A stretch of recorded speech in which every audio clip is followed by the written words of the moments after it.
Hakika Mheshimiwa Waziri, naomba nikuthibitishie tena, hakuna kitu kitakachosimama mbele yangu kuzuia kazi ambayo wewe umetumwa kulisimamia na Daktari Samia ametumwa kusimamia. Jengo hili ni moja ya jengo ambalo wako watu tu wamejaliwa na wameumbwa kwa ajili ya kuharibu mambo tu. Yaani mtu anamaliza hata akija kwenye harusi yako chakula kitapungua tu. Yaani hata ukisahau kitu sebuleni kitapotea tu. Yaani wako watu ambao wapo tu kwa ajili ya uharibifu tu, ambao hawakutaka kuona historia hii inaandikwa ya jengo la utawala wa jiji la Arusha.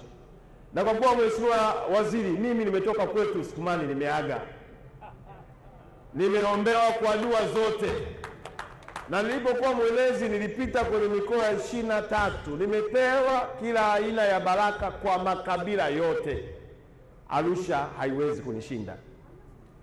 Na mkandarasi anasema watumishi wanafanya kazi katika mazingira magumu, lakini baya zaidi, mwananchi anakuja kwenye ofisi za jiji, badala mkute mtumishi aliyekuja kumfuata amhudumie, anaambia huyu mtumishi yuko Sakina, anaambia huyu mtumishi yuko Njiro. Matokeo yake anaingia gharama ya nauli tena kwenda huko Sakina. Akifika Sakina, baada ya kusikilizwa, anaambiwa nyaraka zako ziko jiji. Wananchi wamekuwa wanazunguka sana kwa miaka yote kwa sababu ya kutokupata huduma katika eneo moja. Sambamba na hilo, Mheshimiwa Waziri, mbele yako unaona ni jengo ambalo tuliachiwa na mkoloni la mwaka 1959. Ukiangalia idadi ya kipindi hicho cha wakazi wa jiji la Arusha haifanani na idadi ya sasa. Kwetu sisi, hatua hii ni shukrani za dhati kwa Daktari Samia Suluhu Hassan. Shukrani za dhati kwako kwa kusimama imara, na kuambia Mheshimiwa Waziri, usingesimama imara kwenye bunge la juzi la bajeti, ili jengo leo hili lingekuwa limesimama kujengwa. Usingesimama imara, ili jengo lisingeendelea kujengwa. Ulisimama imara, ukatetea, ukatuma tume yako hapa, ikaja ikapata ukweli.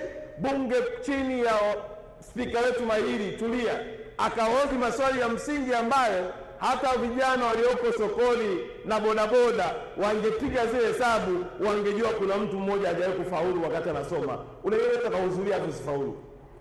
Lakini haya yote yametokana na umahiri wako na uwezo wako mkubwa wa kutetea wananchi wa jiji la Arusha, na hasa wananchi ambao wanakuja kutafuta huduma. Mheshimiwa Waziri, maelezo tumeyapata.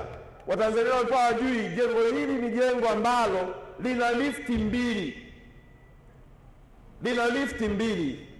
Lina ukubwa wa kilomita za jengo letu 11,000, na juu kule kwenye terrace unatengenezwa ukumbi wenye ukubwa wa kilomita 1,100 wenye uwezo wa kubeba watu 500 kwa wakati mmoja. Lina migahawa, lina sehemu zote za kutunza mitihani. Kwa kweli limezingatia, na huku chini watu wakipita waoni, lakini huku chini ni takiri, magari yote yanapaki chini underground. Arusha ndio ya kisasa ya watu wa janja wanaotaka maendeleo. Kwa kweli Mheshimiwa Waziri, tunakushukuru mno.